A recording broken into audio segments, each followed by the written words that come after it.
क्या बेटियां पिछले जन्म के पुण्य का फल होती हैं?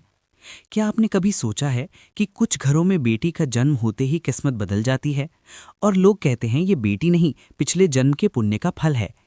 लेकिन क्या ये सिर्फ एक भावना है या इसके पीछे कोई आध्यात्मिक रहस्य छिपा है?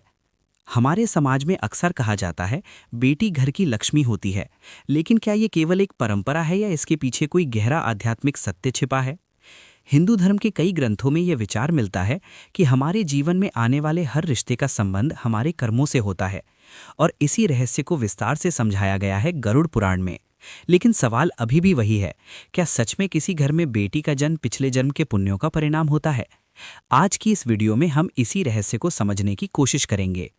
इस संसार में कोई भी जन्म सिर्फ संयोग नहीं होता। हिंदू दर्शन के अनुसार हर आत्मा अपने कर्मों के अनुसार अगला जन्म प्राप्त करती है, यानी हम जिस परिवार में जन्म लेते हैं वो भी हमारे कर्मों से जुड़ा होता है। इसका अर्थ ये है कि माता पिता और संतान का रिश्ता केवल इस जन्म की कहानी नहीं होता, कई बार ये पिछले जन्मों का संबंध होता है।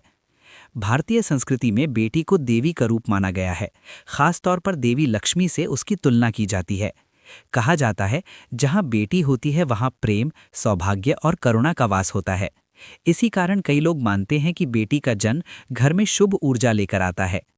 कुछ संत और विद्वान ये भी कहते हैं कि जब किसी घर में बेटी जन्म लेती है तो वो उस परिवार में संवेदनशीलता और प्रेम का संतुलन लाने आती है।